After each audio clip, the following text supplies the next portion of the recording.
Gurur Brahma, Gurur Vishnu, Gurur Devo Maheshwaraha, Gurureva Param Brahma, Tasmai Shri Gurave Namaha. Chinmayam Vyapyat Sarvam, Trilokyam Sacharacharam, Tatpadam Darshitam Yena, Tasmai Shri Gurave Namaha. Tvameva Mata Chapita Tvameva, Tvameva Bandhuscha Sakha Tvameva, Tvameva Vedyadravinam Tvameva, Tvameva Sarvam Mama Deva Deva, Tvameva Sarvam Mama Deva Deva.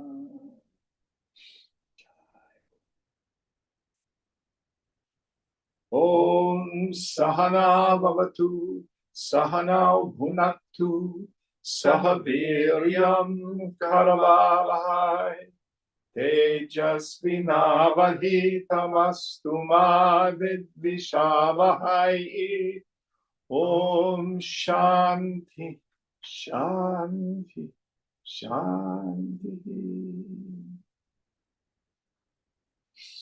You flip that light switch, it's getting a bit close in here.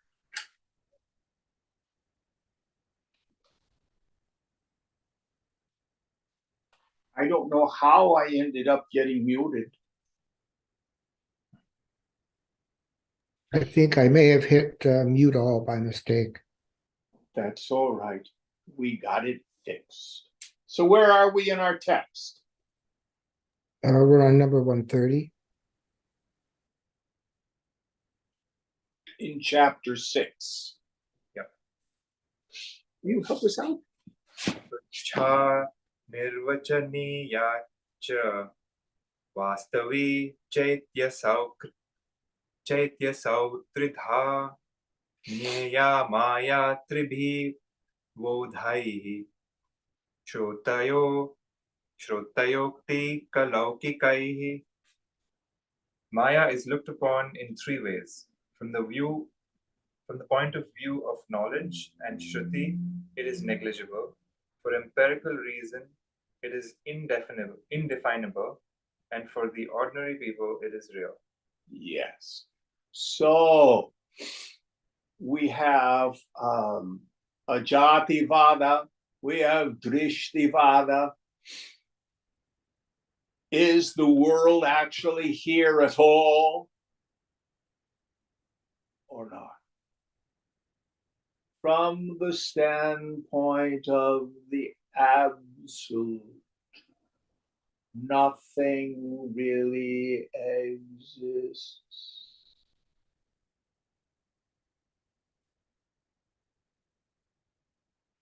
Maya is negligible.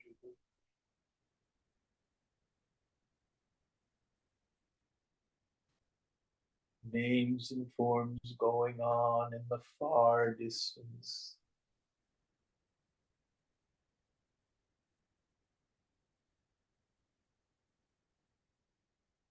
But for many of us as yogis, see Maya as the way of explaining the world of name and form. Seen but not real.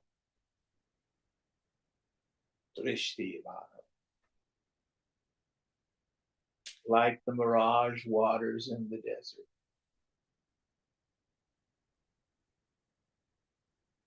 And for those who are in the state of ignorance, boy, it's serious business.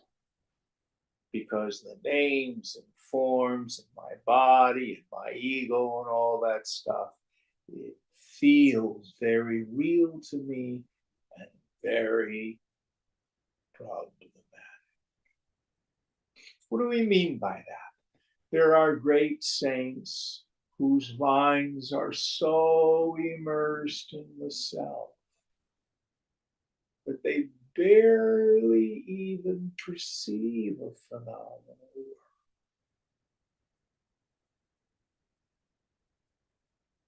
All the way down to the ignorant,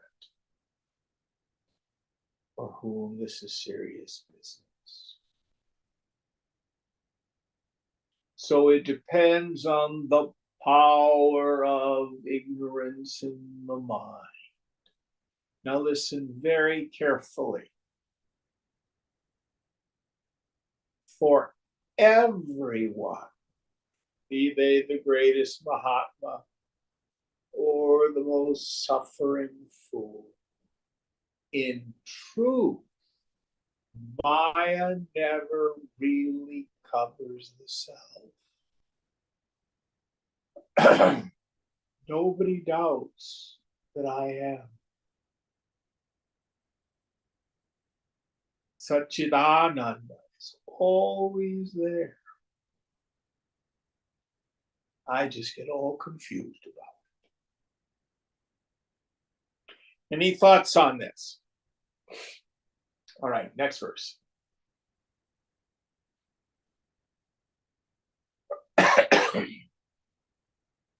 Asya sattvam asatvam cha jagato dashayasa prasaranacha sankocha adhyata chitrapastatha. Maya exhibits the appearance and disappearance in waking or sleeping state of the world, just as by rolling and unrolling a picture on a canvas, it is exhibited or withdrawn. Yes. So, in the state of deep sleep, the world for me is all rolled up. Like you take a painting and you roll it up the canvas. And in the morning, eyes open, and then I unroll the world.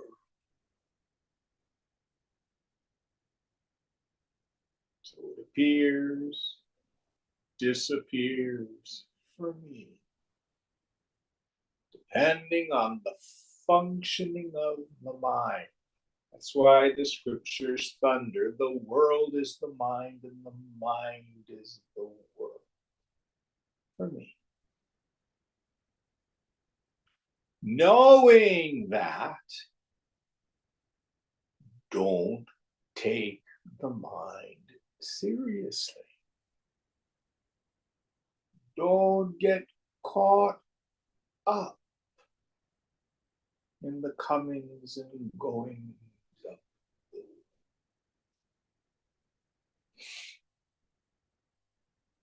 Now, if for you the world is real, we have teaching for people in that state as well. Karma yoga, basically. Qualifications of a fit student, yamas and niyamas in Raja Yoga. These are all for people for whom Maya very real. And each one of us can be very clear at one point in the day and very triggered at another point. Any thoughts on this? What is useful if we give up trying to be a spiritual person, if we give up trying to be an enlightened person, if we give up trying to be a Mahatma and know I am Brahman, all mind states are mithya, illusory. No personal sense of self is real. all those concerns, just throw away.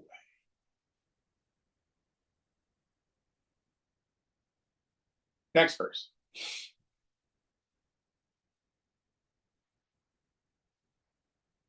Asvatantra hi maya syat pratiter vinachitin swatantrapi tathaiva syat sangasyan yathakritehe. Maya is dependent, for in the absence of the cognizing faculty, the effects of Maya cannot be experienced. Again, in one sense, it is independent too, for it can make the non-attached Atman appear to be attached. That's a tricky one. Read it again. I'm not sure I understood it.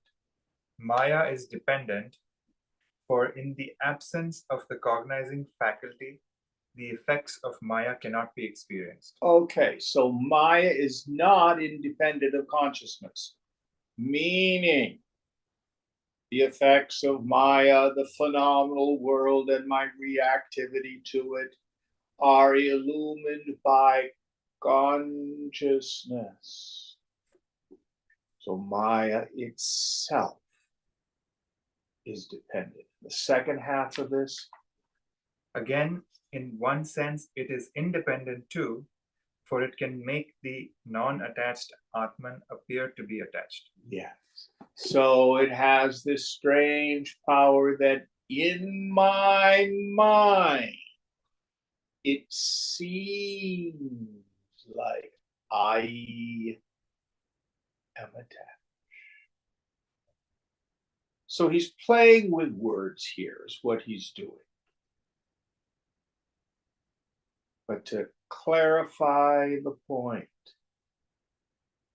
nothing ever really touches the self.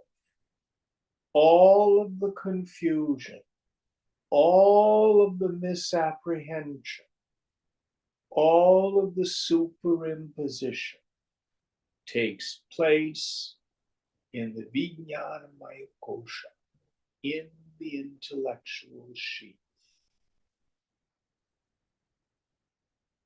I know the mind in knowledge. I know the mind in ignorance.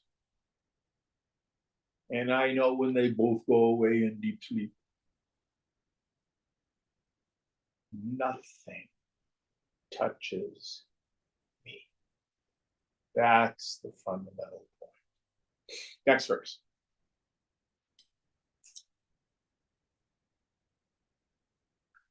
Kutastha sangamatmanam jagattvena karoti sa chidabhasa swarupena jiveshapi nirmame.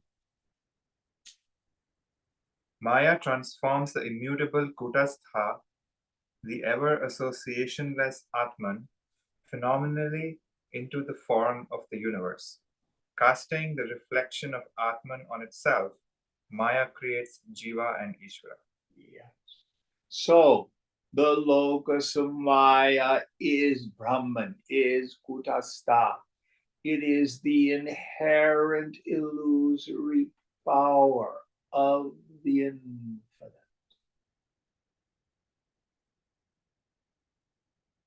Maya is a word whereby the impossible seems possible. How is it that consciousness, which is immovable, one without a second, always the eternal subject, changeless, seems to have the entire universe emerge from it? In that great universe, one of its manifestations are these apparent jivas. Now, Vidyaranya will use the word jiva as if it were a thing, like an arm and a leg, a nose. I prefer to use the term jiva bhavana. You can't ever find a thing called a jiva. all you can find is a kind of thinking. There's no entity called the jiva. You are the one entity. Jiva Bhavana has no life, intelligence, or substance. But you are life, intelligence, being itself.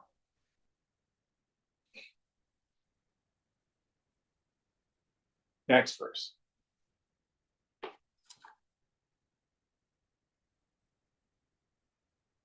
कूटस्थम् अनुपद्रत्य करोति जगदादिकं दुर्घटैकविधान्यन्यां मायायां का चमत्कृतिः. Without in any way affecting the real nature of Atman, Maya creates the world. It makes the impossible look possible. How astonishingly powerful Maya is. Yes. So here he's riffing on Isha Upanishad, which we covered last Saturday or the week before. I can't remember. We can't say that Maya exists. We can't say that it doesn't exist. We can say that it is very powerful. We can say that Maya is the word we use to describe this illusory power of the infinite.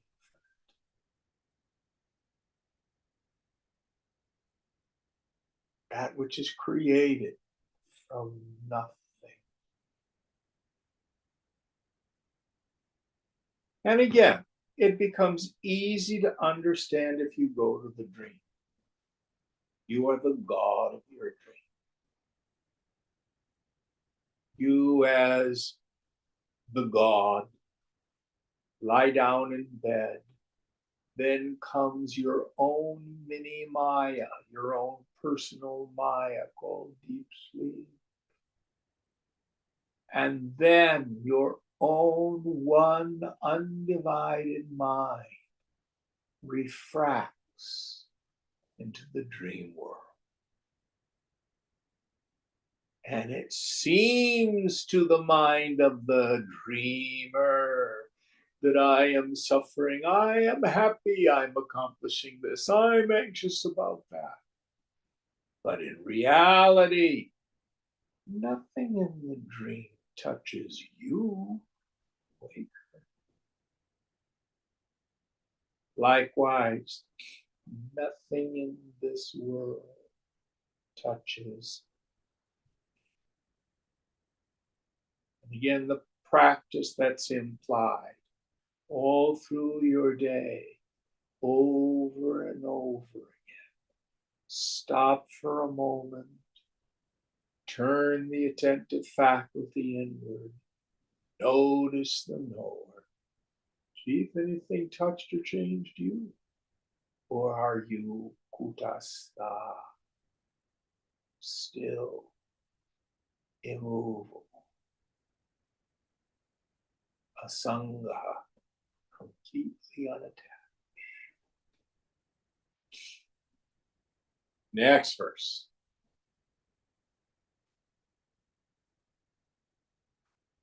Dravatva mudake vanvaha Vaishnayam kanti mashmani Mayaya durghatatvam cha Svatata siddhyati nanyataha. As fluidity is the nature of water, heat of fire and hardness of stone, so the making of the impossible possible is the nature of Maya. It is unique in this respect. So, what is the dharma of Maya? What is its nature? It makes the impossible appear to be possible. Again, I think the best worldly example So I take the prayer stone, which is granite, and I take the crystal ball, which is quartz crystal. Both are stone. But the prayer stone, the granite, has no capacity to have reflections in it. But the crystal ball, the spatika, oh gosh, look, there's reflections in the stone. It's its nature. Now, are there really things in the stone? No. Yet they appear. What is the power of the stone to manifest images? You know, it's just what the spatika does, but the granite doesn't. So also, consciousness, which is one without a second, there is no otherness.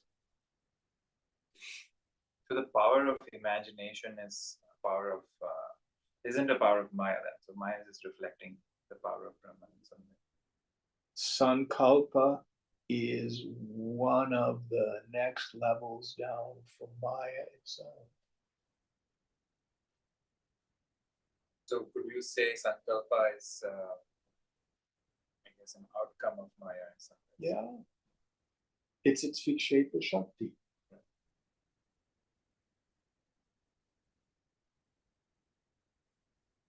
Yes, exactly. But they can also, you can also say Sankalpa can come out of like the lack of ignorance in some way. Like what is true creation, like creativity? Listen carefully. Maya never really covers the self. Self is not deluded.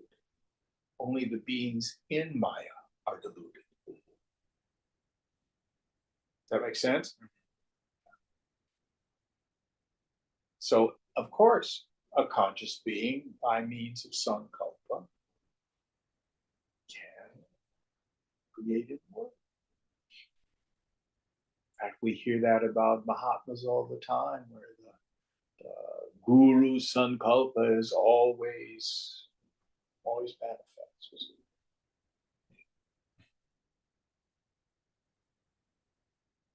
So that, I mean, I guess this is like more of a technical distinction, but that Sankalpa is not a consequence of Maya.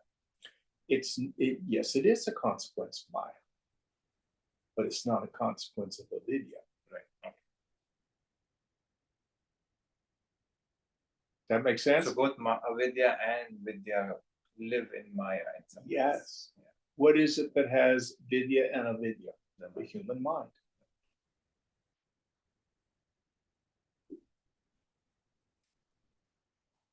Maya is not in your mind. The mind's in Maya. Mm-hmm. Maya is no thing. Right. Maya is just something that it's a descriptive. It's an effort to explain how the F did all this get here. Oh, it isn't even written here.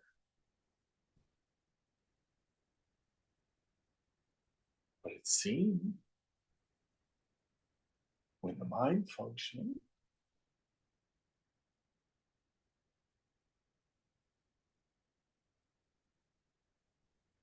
That useful? Mm-hmm. Okay. Good question. Next verse.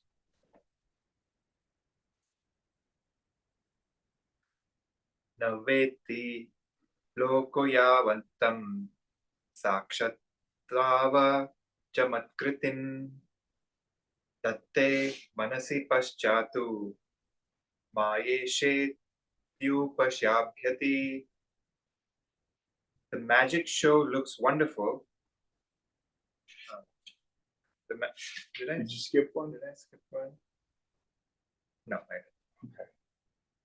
The magic show looks wonderful and inexplicable as long as the magician is not directly known. But when the magician is so known, the magic show is known as such and is no longer wonderful. Yes. So you go to the stage hypnotist in Las Vegas and you watch him put a woman inside of a box and cut her in two. You might even have blood drip from the wound. And then all of a sudden, when the show is over, the lady gets up out of the box and she's just fine. And you and I go, how did he do that? I don't know. But it's a trick. It's an optical illusion. And if he explains it to you and you're behind him perhaps, you see it all take place, it's not magic. So also, for those of us in ignorance, this world seems so real.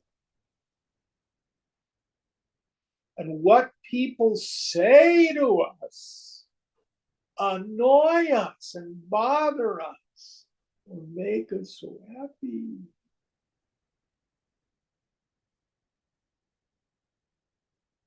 But for the man of wisdom or the woman of wisdom, she sees it for what it is.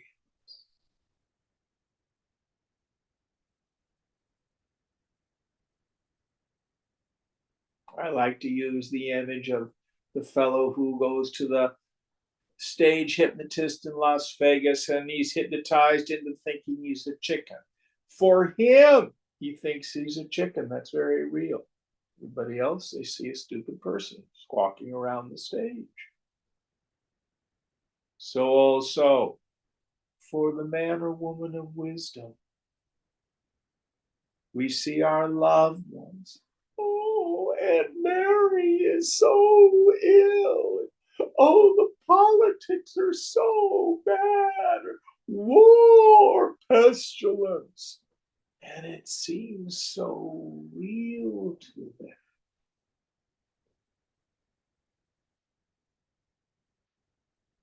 But for the man of wisdom,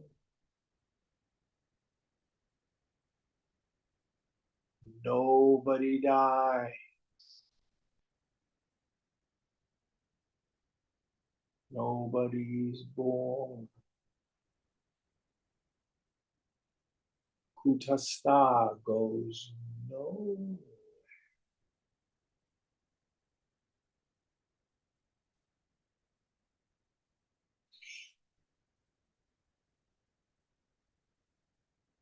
Now again, in Gita, Krishna says, we do not unsettle the minds of the ignorant with the truth.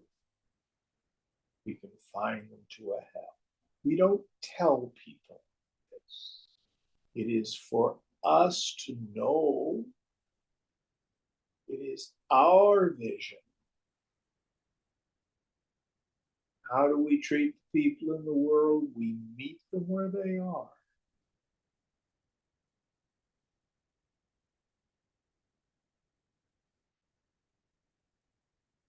Next verse.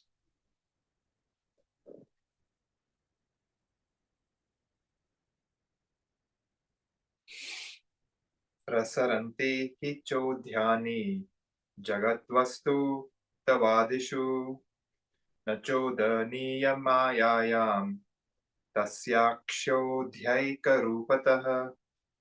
Those who believe in the reality of the world regard the effects of Maya as wonderful. But since the nature of Maya itself is astonishing, one need not wonder at its power.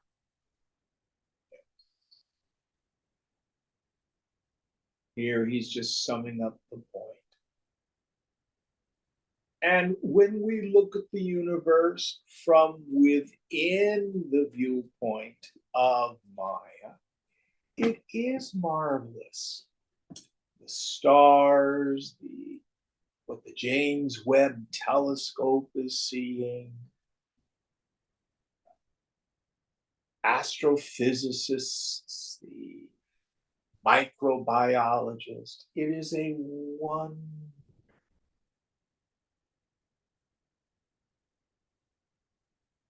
But for the yogi, that it appears at all is the wonder. Next verse.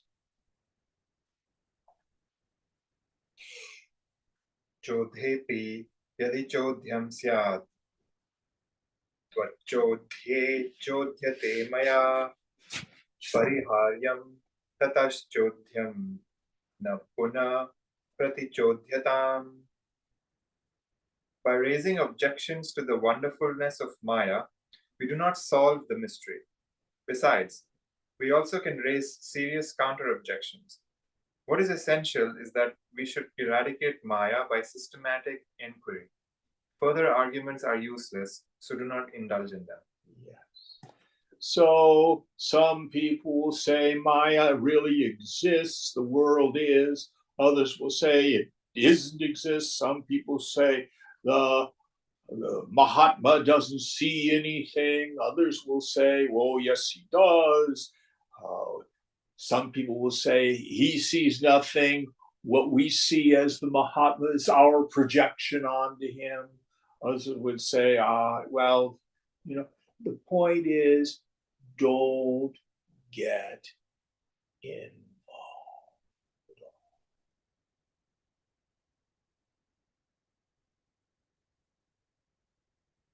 Get out.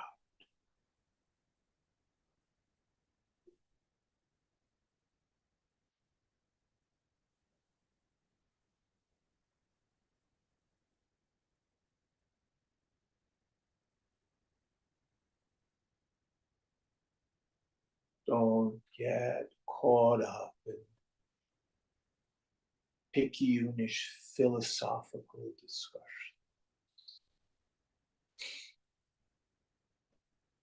In the end, it is pointless to spend time trying to suss out what the spiritual experiences are of another person.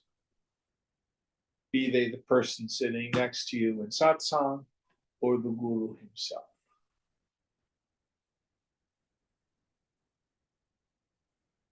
Pointless.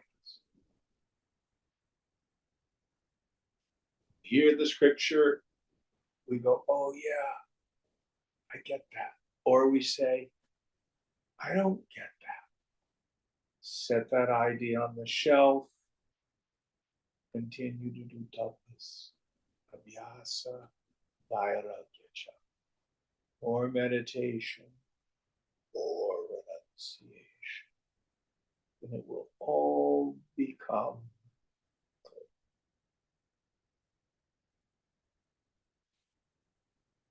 And you may not be able to express it at all. That's just fine. In the end, it is obligation beyond our ability to talk about it. Next verse. विस्मयै कशरीराया मायाया शोध्यरूपतः अन्वेष्य परिहारोऽस्या बुद्धिमध्ये प्रयत्नतः. Maya is an embodiment of marvelousness and doubt. The wise must carefully find out means and make effort to remove it. So, to be caught up in Maya and discussing it and figuring out is a labyrinth of doubt. What's important is, how do I cross over Maya?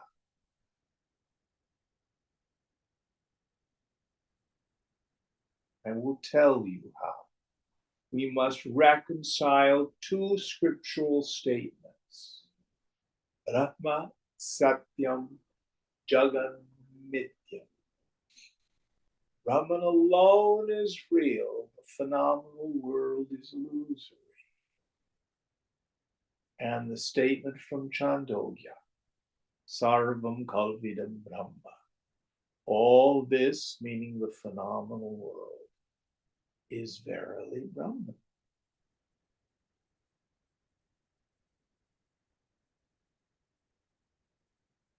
They seem to be dissonant, but they are not.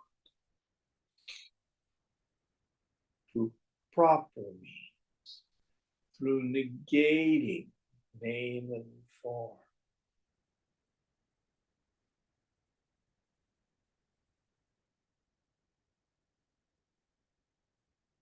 we come to see the truth. Next verse.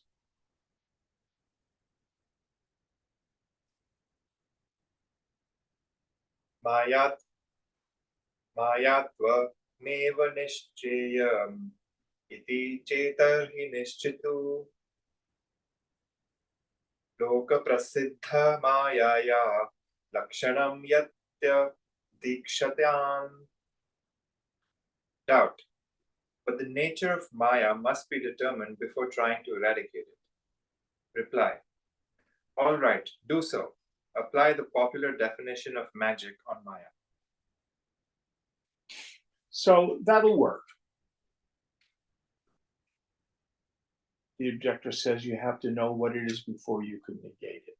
Personally, I find the definitions of like pratibimba, the reflection in the mirror, the mirage waters in the desert, are more useful to me than the magic show. Seen, but not real. Going on. न निरूपयितुं शक्या विस्पष्टं भासते च या सा मायेतीन्द्रजालादौ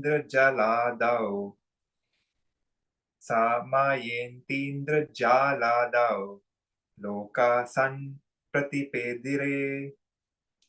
We will understand that to be Maya, which, though clearly seen, is at the same time beyond all determination, as in the case of magic. Yes. So here when he says magic, better translation is illusionist. Sleight of hand.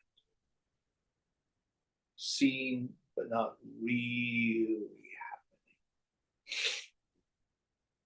You go to the illusionist, the magic show, and he seems to make the chair levitate. How's it done?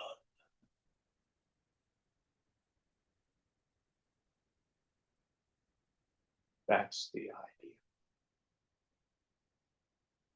We just don't know the trick.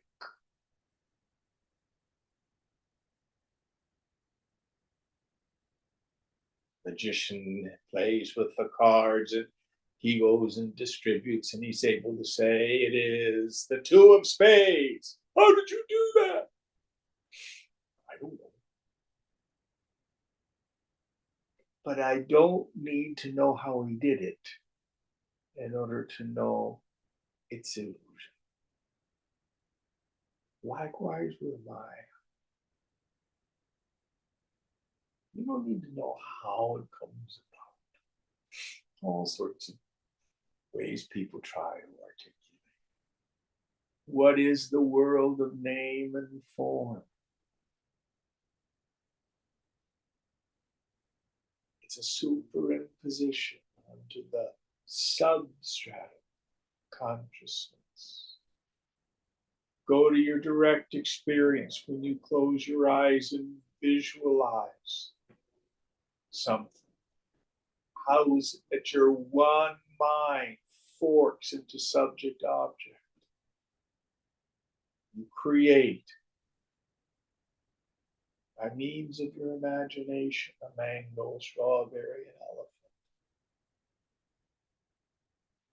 And you know it's just imagination. So there we are back to that idea. Navarana Shakti, just Vikshepa Shakti. That makes sense? Mm-hmm. So the fool is like the person who's sound asleep. The person of wisdom is like the person who's having a conscious visualization. Next verse.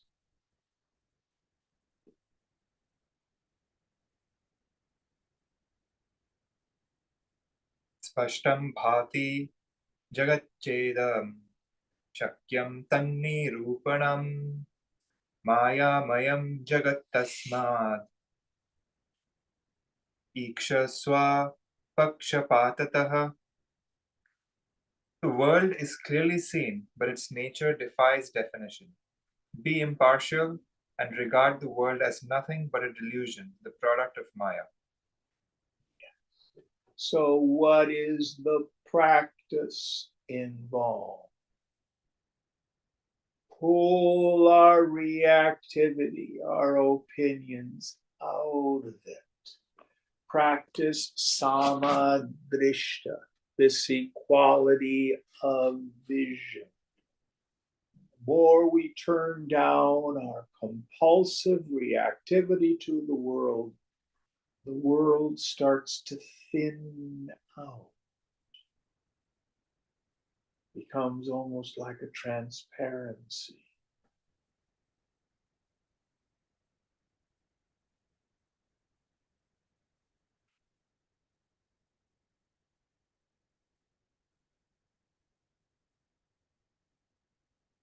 Keep thinning the mind. Tanu manasa. Thinness of mind.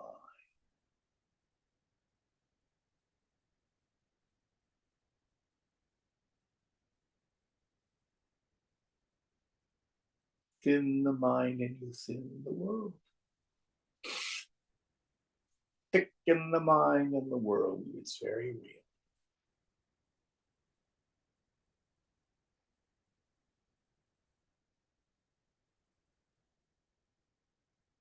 Next verse.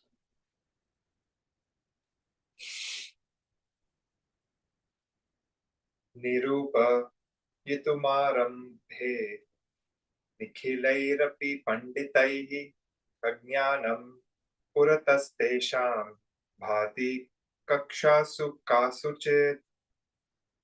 Even if all the learned people of the world try to determine the nature of this world, they will find themselves confronted at some stage or other by ignorance.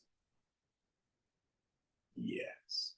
So, when we start our study, our practice, most people think the world is knowable. I can know that that's a table. I can know that that's a sofa. I can know that that's Puni. Oh, is that Puni? God, mystery. I don't know God. Self, I don't know the self. And in the end, it's exactly the opposite. The only thing we will ever know for sure is the self, myself. Everything else is mine, mutable.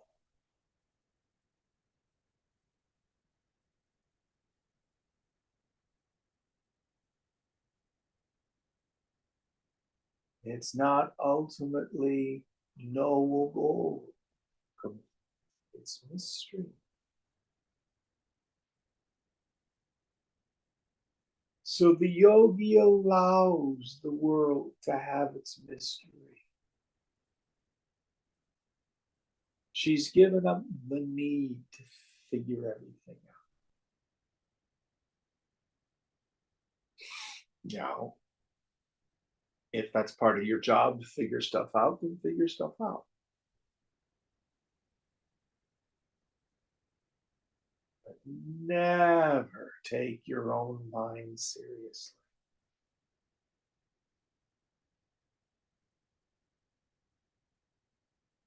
Worldly people oftentimes confuse opinion for truth.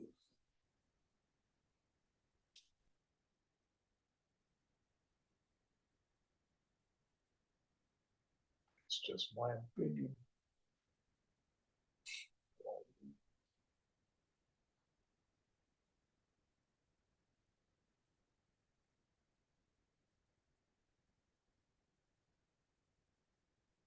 Next verse.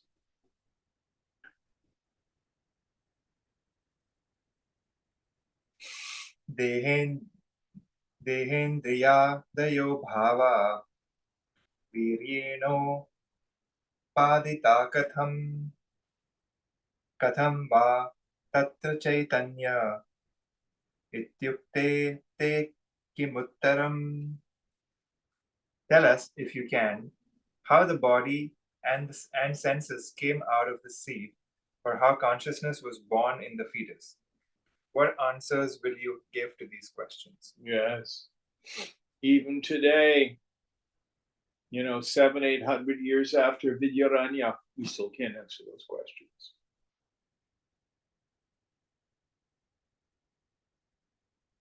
How is it that the miracle of a human life actually happens?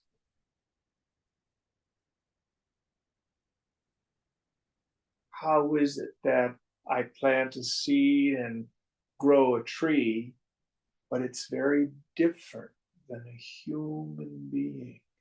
You see a little baby. It's not only alive,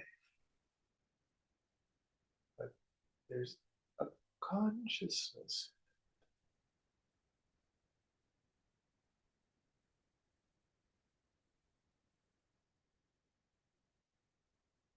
Your new nephew, Arjun, is that his name? Mm-hmm. I bet he's already got a personality. Mm-hmm. How old is he? 14 months? No, 3 weeks. 3 weeks. But already beginning to manifest character of some sort.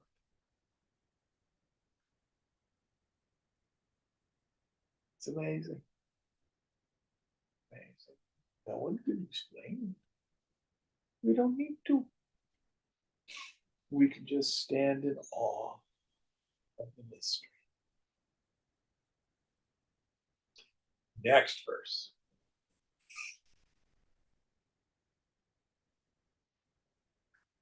वीर्यस्यैष स्वभावेस्त कथं तद्विदितं त्वया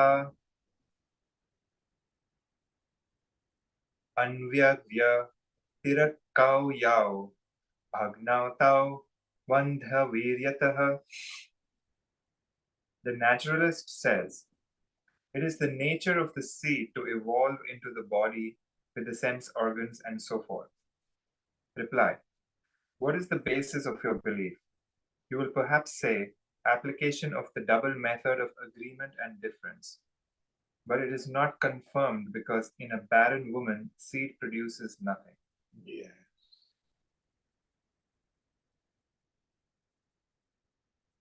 So if cause always equaled effect, everybody who bought a lottery ticket would be rich.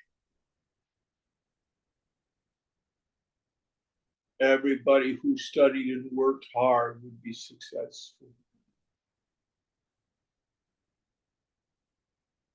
That's not life. There are tendencies, sure.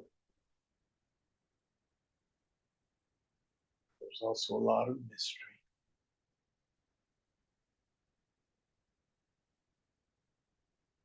Next verse.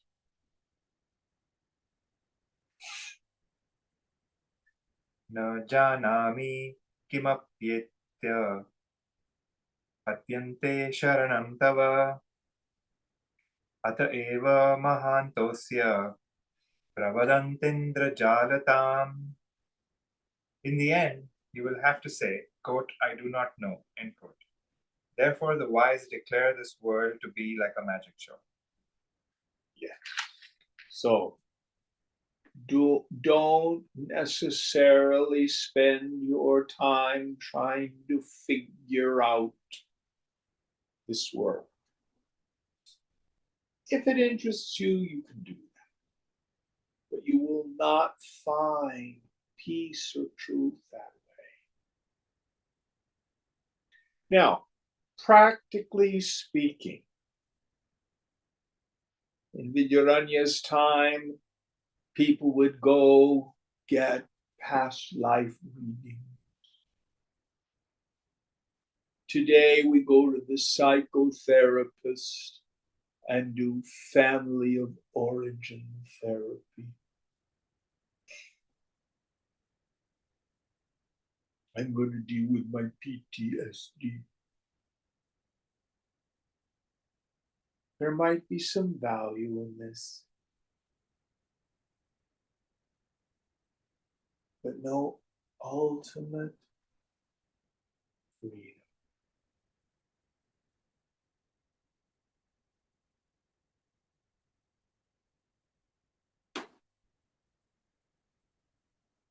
I was talking with a person Saturday evening, and he says, "How are you?" And I said, "I'm well, thank you." He says, "I don't believe it." Because he's miserable all the time. So he thinks being honest is telling the truth about the pain of life.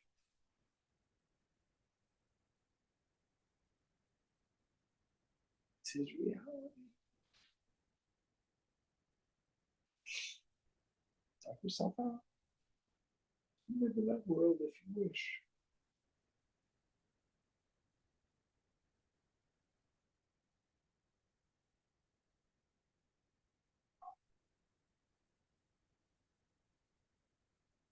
I can't remember which master said a person is as happy pretty much as they make up their mind to be.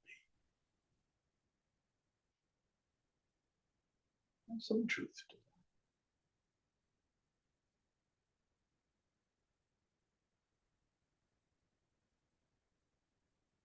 Next verse.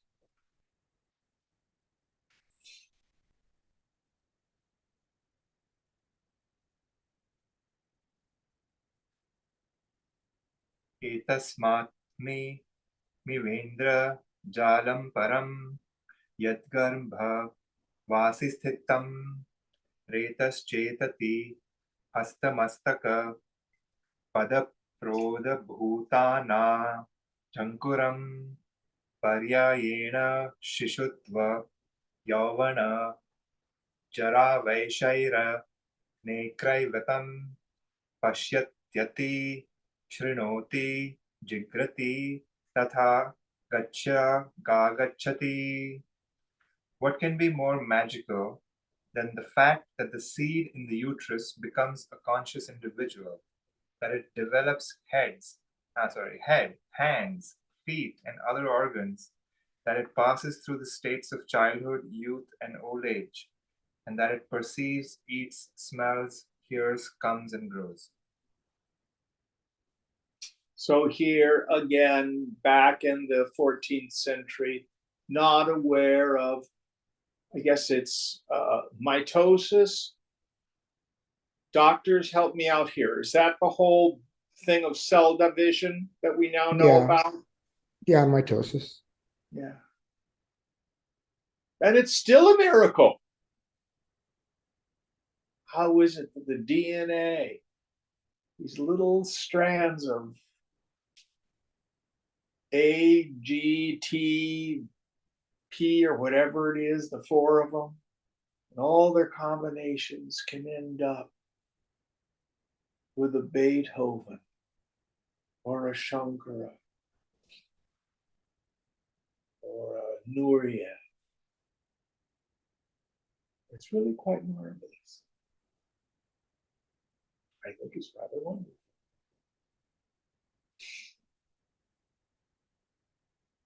Even with our modern science, it's still pretty incredible.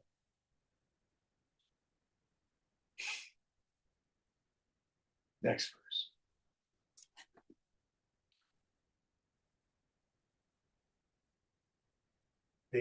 देहवट्वटधानादौ सुविचार्य विलोक्यतां दधाना कुत्र वा वृक्ष तस्मान् मायेति निश्चिनु.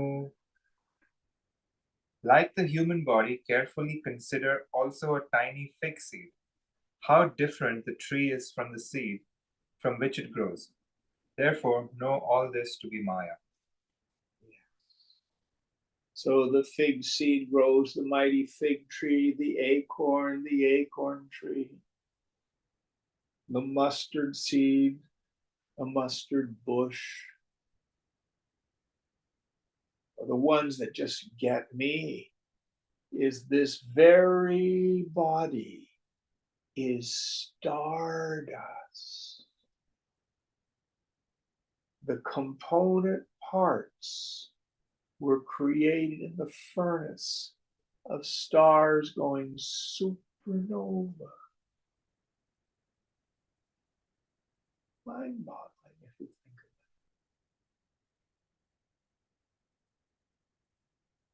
it. Wonderful and mysterious. Such is the glory of Maya. Going on. Let me stop there. So it's very clear Vidyaranya cherishes the beauty, the wonder, and the mystery of nature. Swami Tapovan, Chinmaya's guru, was the same way. He would wander through the Himalayas.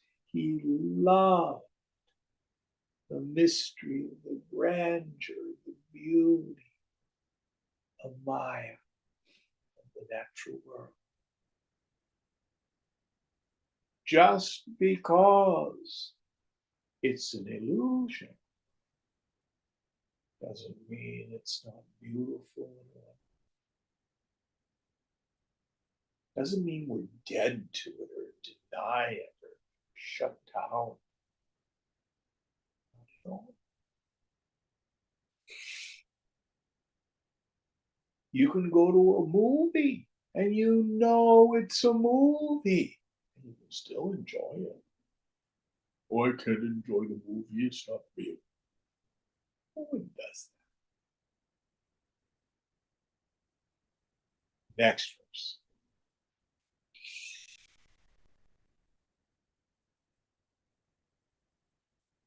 Nirukta vabhimanam ye dadhate tarkikadayah harsha mishra dibhaste tu khandanada sushikshita. The logicians and others, proud of their dialectical ability, may feel satisfied with their logical explanations. But the philosopher Sri Harsha Mishra has exposed the error of their position in his classic Khandana. I do not know what this text is, so I cannot help you at all in understanding it. So let's just simply go on. Unless there's a footnote. There is it. Okay. Achintya khalu ye bhava na nastakeshu yojayet achintya rachana rupam manapapi jagat khalu. Things that are inconceivable should not be subjected to canons of logic, and this world is one such, for the mind cannot conceive of the very mode of its creation. So inconceivable, achintya. Can't really think about it in any real productive sense. Be in awe of it.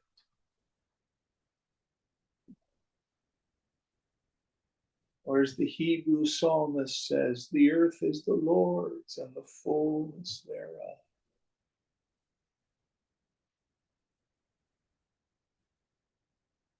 Appreciate its glory and its mystery.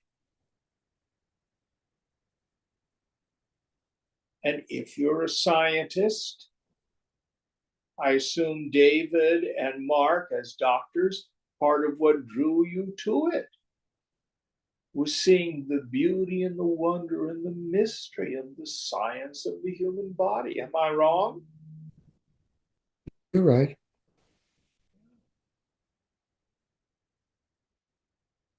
And the more you know, the more you find you don't know. with just about everything.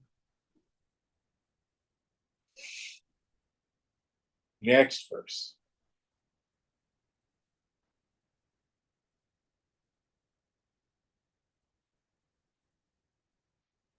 Achintyat jana shakti bijam mayati nishchanu maya bijam tadaivekam sushupta vanubhuyate. Be convinced that Maya is the cause of this world, whose comprehension surpasses the imagination. In the state of deep sleep, we are partly aware of this Maya, the seed of this world. So in deep sleep, I am not unconscious. I am conscious of pure ignorance. Just like when I close my eyes, I am not blind. I am seeing the back of my eyelids, which occludes the perception of the world.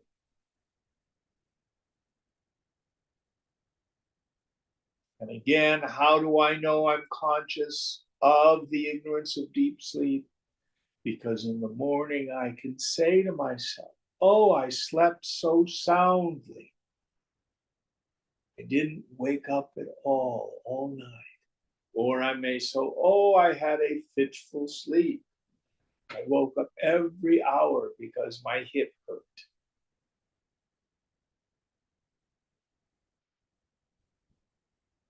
Not unconscious, even in deep sleep.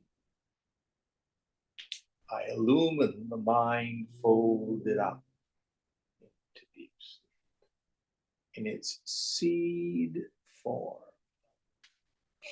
Next verse.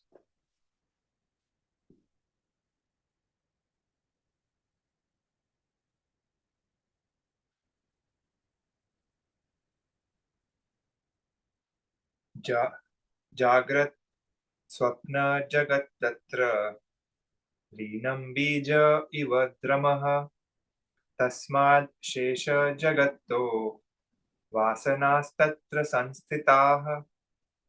As the tree is latent in the seed, so the waking and dreaming worlds are implicit in deep sleep. Similarly, the impressions of the entire universe are latent in Maya.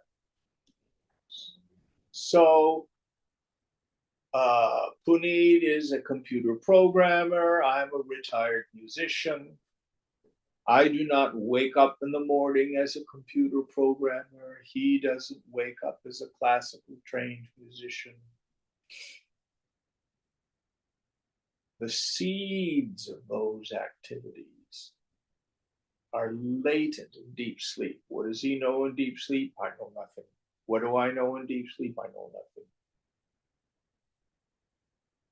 Likewise, the total vasana is latent in Maya itself. In Maya is the potentiality for infinite universes. I watched a YouTube the other day. This one astrophysicist was positing that our entire universe exists inside a supermassive black hole. In some other universe, something finite, no big, supermassive black hole. Inside it is an infinite universe. Boggles the mind. Who's to say? Who's to say? Infinite potential of mind. All right, one more. Ya buddhi vasanastastu Chaitanyam Pratibimbati Meghakashavadaspashtid Chidabhaso Numina Chidabhaso Numiyatam.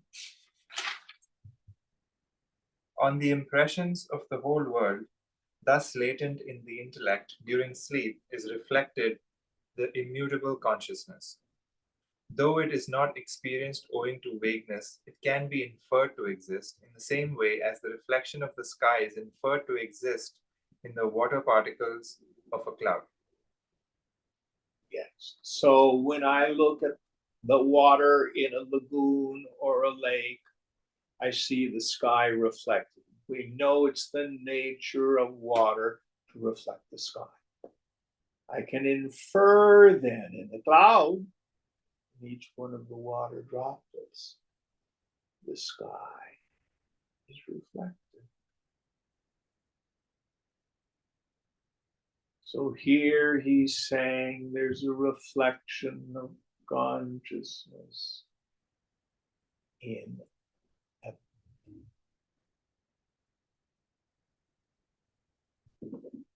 even though I don't see it, I can infer. All right, we'll stop here. What verse are we on for next week? 154. Om Purnamada Purnamidam Purnat Purnamudachyate Purnasya Purnamadhaya Purnameva Vashishyate. Om Shanti Shanti Shanti. Hari Om Shri Gurubhyo Namaha. Hari Om. Thank you all.